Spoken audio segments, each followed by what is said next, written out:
अस्सलाम वालेकुम नाज़रीन, मैं सैयद शान नदीम एक और वीडियो में आप सबको खुशामदीद कहता हूँ। आज हमारे साथ मौजूद हैं एडवोकेट अनीक जहाँ साहब। सबसे पहले इनका शुक्रिया अदा करते हैं हम कि इन्होंने अपने कीमती टाइम में से हमारे लिए टाइम निकाला है, और इनसे जानने की कोशिश करते हैं कि लाइसेंस जो हम बनवाते हैं वो हमें क्या राइट्स देता है।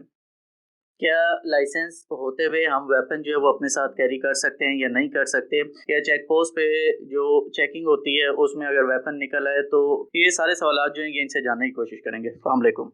वालेकुम सलाम। सबसे पहले आपका शुक्रिया, आपने टाइम दिया।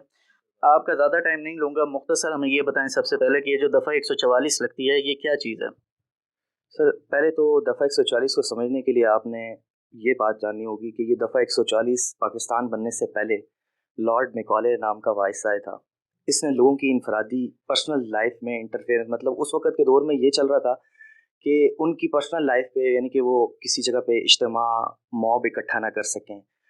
उस टाइम पे वेपन उनके पास होते थे, डंडे, लाठी वगैरह, कुल्हाड़ी वगैरह।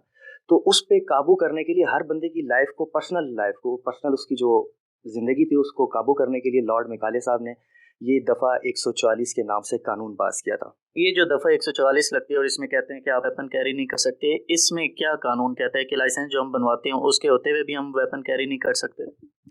सबसे पहले तो शान साहब आपको ये चीज़ समझनी पड़ेगी कि ये दफ़ा 144 जो है, ये हमारे पाकिस्तान के जो आईन पाकिस्तान है, इसके आर्टिकल 17 के ह्यूमन राइट्स के ख़िलाफ़ है।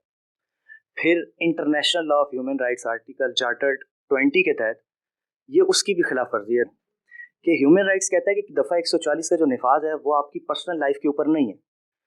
मकामी इज्तिमा वगैरह हो गए या मॉब इकट्ठा ना हो, किसी भी मेडिकल सिचुएशन में या किसी दहशतगर्दी की सूरत में आप इस दफ़ा 140 की जो डीसी इसको एप्लीकेबल करता है, तो ये उस सिचुएशन में सारी एप्लीकेबल होती है। और जहाँ तक आपका ये सवाल है कि दफ़ा 140 में पुलिस वाले की क्या वेपन कैरी की क्या रिस्पॉन्सिबिलिटी है, इसमें यह है कि आप जो है पर्सनल जो प्रॉपर्टी है आपकी, पर्सनल प्रॉपर्टी आपका घर है, आपकी गाड़ी है, आपका हैंड कैरी बैग है, या आपका लिबास है जिसमें ये वेपन शो ना हो रहा हो। उसमें एक चीज़ है कि आप शो नहीं करा सकते, आपका असला दिख ना रहा हो, लाइसेंस के होते हुए आप ये चीज़ रख सकते हैं दफ़ा 144 में भी पर्सनल प्रॉपर्टी के अंदर।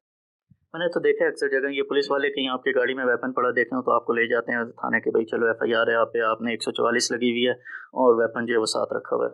अब शान साहब, इसमें ऐसा होता है ना कि हमारी ज़्यादातर अवामुन नास को अपने राइट्स का इल्म नहीं होता, और इस इल्म ना होने की वजह से पुलिस जो है फिर अपने इख्तियारात से तजावज़ करती है।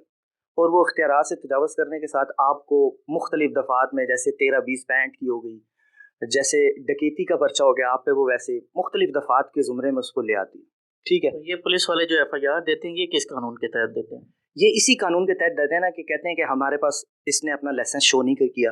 हालांकि आपके पास वेपन होता, लाइसेंस होता भी है, लेकिन वो पुलिस वाले जो हैं वो फिर आपको पता है कि वो अ, कानून भी खुद बन जाते हैं, उस टाइम पे जज भी खुद बन जाते हैं, और बंदे पे एक चढ़ाई करते हैं। आम इंसान जो होता है फिर वो डर जाता है, और फिर आम आदमी फिर मजबूर होकर अपने आप को जान छुड़वाने के लिए जो है हर कदम उठाता है, पेमेंट करता है, पैसे करता है, रिश्वत देता है। तो उनका भी निज़ाम चल रहा होता है सारा। यानी मुख्तसर ये कि अगर 144 दफ़ा लगी हुई हो तो आप अपने साथ कैरी नहीं कर सकते, आप गाड़ी में या घर में या इस तरह बैग शैग में सील्ड पोजीशन में वेपन को रख सकते। लाइसेंस के होते हुए आप ये चीज़ रख सकते हैं दफ़ा 144 में भी। लाइसेंस है, ये आपके एक परमिट है, कैरी परमिट है। लाइसेंस इसके पास है, उसको कैरी परमिट की ज़रूरत नहीं है। आपका कोई सवाल, आप जो कह रहे थे?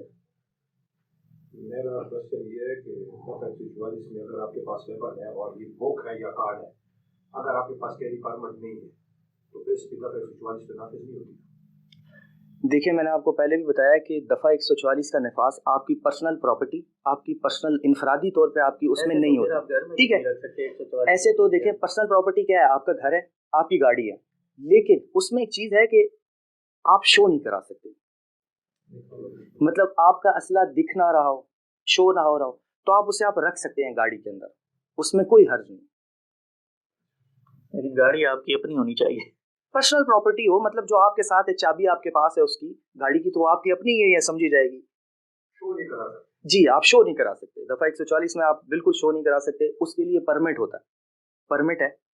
अगर आपने कैरी करने साथ उसके लिए परमिट चाहिए दफ़ा 144 में भी। देखें, कैरी करने के लिए तो आपको माकूल वजह की ज़रूरत है ना, कि आया आप ये कैरी किस वजह से कर रहे हैं। आप अपना एक, आजकल आपको पता है शो ऑफ के लिए लोगों ने वेपन्स रखे होते हैं, दूसरे पे दबदबा लगाने के लिए कि यार दूसरे, ये हरासमेंट होती है दूसरे बंदे को।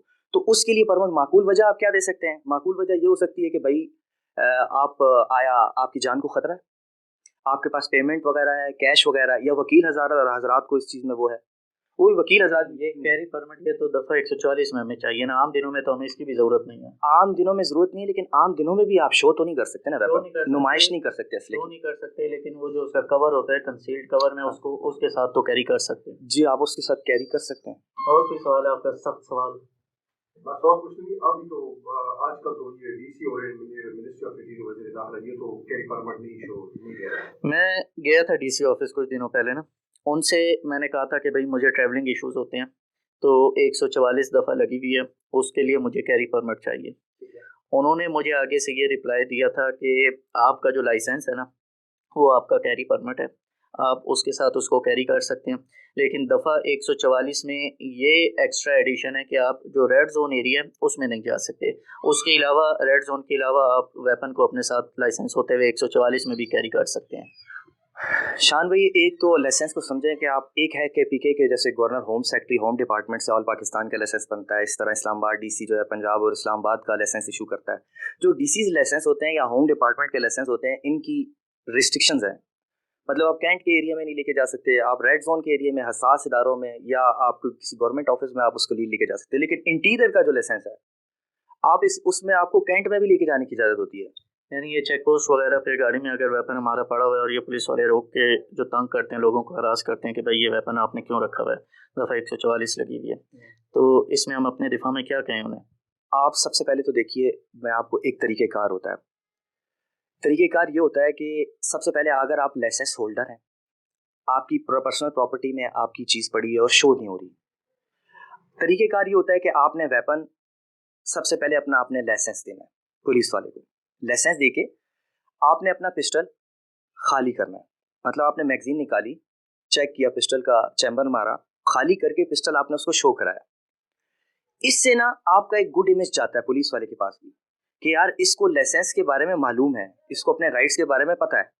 लेकिन हम आम जो लोग होते हैं, बस उन्होंने पैसे जमा कराए और लाइसेंस बना लिया, उनको इस चीज़ का पता नहीं होता, वो घबरा के जी ऐसे छुपा रहे होते हैं अपने वेपन्स वगैरह, तो वो उस बंदे पे, पुलिस वाले पे इम्पैक्ट ही उस चीज़ का गलत पड़ता है कि यार इसकी इंटेंशन गलत है। तो वो आपके बिहेवियर को जज करके उस टाइम पे पुलिस वाला आपको, जाहिर सी बात है, वो आपको ये भी कह सकता है कि मैंने वेरिफिकेशन करवानी है लाइसेंस की, चलो थाने, वो उसकी अथॉरिटी है। लेकिन जब आप उसका बिहेवियर, सो कॉल्ड, आप उसका अच्छा लगेंगे, बिहेवियर आप अच्छा रखेंगे, एक नॉर्मल अच्छा ऑफिशियल टाइप होके, तो इंशाल्लाह वो जो है आप पे इम्प्रेशन की वजह से आप पे ये इस तरह कोई आप पे कोई परेशानी का सामना नहीं करना पड़ेगा। लेकिन लाइसेंस हमारे पास है और फिर भी वो हमें तंग करते हैं, उसमें बंदा क्या करे? कानून हमारे लिए कुछ नहीं करता है कि भाई ये लाइसेंस हमें दिया किस लिए उसने।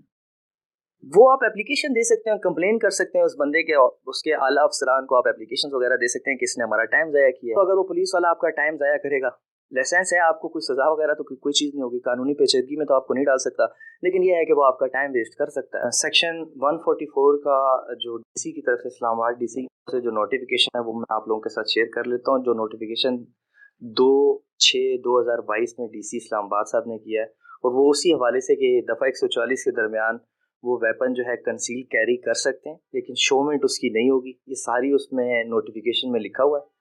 उसके अलावा कम उम्र अफराद जो हैं इस शौक से बाज रहें, ये जानलेवा साबित हो सकता है, और हवाई फायरिंग से इज्तनाब करें, क्योंकि लोगों को समझ नहीं आती।